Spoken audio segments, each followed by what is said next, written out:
بسم الله الرحمن الرحيم.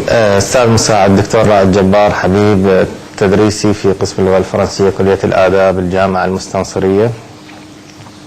محاضرتنا هذا اليوم عن مادة الرواية، ومحاضرة في تقنيات السرد الروائي الخاصة بمادة الرواية للمرحلة الرابعة. المرحلة الرابعة حسب منهاج العام الدراسي 2016-2017 تدرس مادة الرواية برواية السيمفونية الرعوية للكاتب الفرنسي أندري جيد. Bonjour.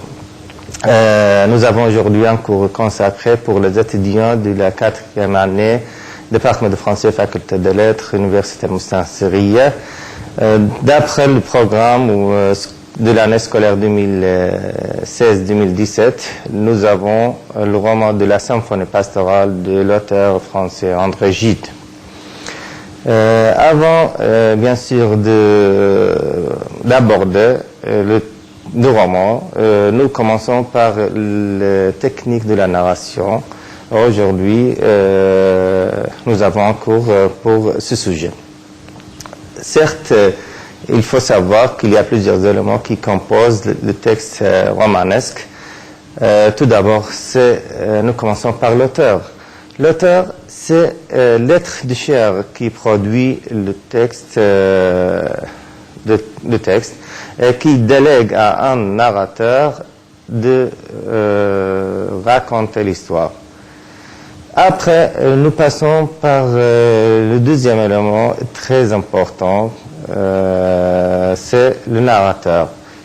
Pour le narrateur, nous avons deux points. Le premier point, c'est le statut de narrateur. Le deuxième, c'est les points de vue du narrateur. En ce qui concerne le statut de narrateur, nous avons deux statuts pour le narrateur. Tout d'abord, c'est le narrateur de la première personne, le narrateur avec je. Et dans ce cas, nous avons un narrateur, ce qu'on dit un narrateur interne. Il y a des indices sur ce narrateur. Il y a par exemple les pronoms je, me, moi. Ces indices nous indiquent que le narrateur, c'est un personnage interne qui appartient à la scène, qui appartient au roman, au texte, et qui participe dans les événements. Et parfois, c'est un narrateur qu'on dit auteur. Il y a des textes autobiographiques avec le jeu, bien sûr. Nous passons pour le deuxième statut du narrateur, c'est le narrateur avec la troisième personne, il. Dans ce cas, bien sûr, le narrateur, on dit, il est extérieur au roman. C'est un narrateur presque externe. Il ne participe pas dans les événements, il raconte les événements des autres qui se passent avec des autres personnages. En ce qui concerne les points de vue de la narration, il y a trois points de vue. Le premier point de vue de la narration ou du narrateur, c'est le narrateur interne. Et bien sûr, avec ce narrateur, nous avons un narrateur qui participe dans les événements, un narrateur avec le pronom je toujours. Aussi, il y a parfois un narrateur, ce qu'on dit auteur, qui appartient à la scène. Dans ce cas, le narrateur raconte ce qu'il voit, ce qu'il fait, et il reflète parfois ses sentiments. Nous pouvons voir ces sentiments à travers le texte narratif, le texte romanesque. Le deuxième point de vue du narrateur, nous avons le narrateur externe. Dans ce cas, le narrateur ne raconte pas ce qu'il voit lui-même, parce qu'il n'appartient pas à la scène.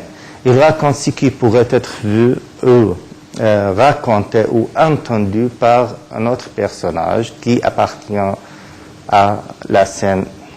Et dans ce cas, comme nous avons déjà dit, c'est un narrateur externe ou extérieur au roman. Le dernier point de vue que nous avons aujourd'hui, c'est avec les points de vue de la narration, c'est le narrateur omniscient. Dans ce cas, le narrateur omniscient, c'est le narrateur qui voit tout, qui sait tout de ses personnages, qui pourrait savoir ce qui se passe au fond des personnages, leurs pensées, les pensées des personnages, leurs idées, leurs réactions, parfois ce qui se passerait à l'avenir ou ce qui se passait même dans deux lieux différents. Donc, avec le statut de narrateur et les points de vue de la narration, nous avons deux questions. La première question qui concerne le statut de narrateur, qui est posée par exemple, un lecteur, c'est qui parle. Qui parle, et comme nous avons déjà dit, avec le statut du narrateur, qui parle, soit un narrateur avec première personne, je, soit un narrateur avec troisième personne, il. Et la deuxième question qui concerne les points de vue de la narration, c'est qui voit. Qui voit, c'est comme nous avons également mentionné, il y a trois points de vue. Qui voit, premier point de vue, c'est le narrateur interne, celui qui voit, qui raconte ce qu'il voit lui-même dans le texte ou dans le roman, ce qu'il entend des personnages qui participent avec lui dans le déroulement des événements. Nous avons qui voit également, deuxième point de vue, c'est le narrateur déjà mentionné également, le narrateur externe avec première ou troisième personne de singulier, il, toujours. Et comme nous avons déjà dit, ce narrateur ne raconte pas ce qu'il voit, mais ce que les autres, ou ce qui pourrait être vu ou entendu ou raconté par un autre personnage. Et le dernier point qu'il voit, c'est le narrateur omniscient. Le narrateur omniscient, c'est le narrateur qui voit tout, qui sait tout, qui même pourrait savoir ou pour savoir ce qui se passe dans deux lieux différents, dans des temps différents, etc.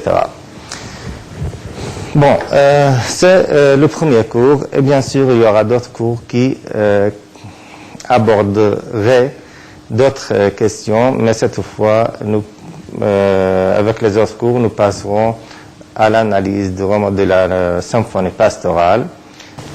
Et voilà, nous finissons aujourd'hui le cours consacré pour les techniques de la narration, en espérant d'aborder l'analyse du roman dans d'autres cours.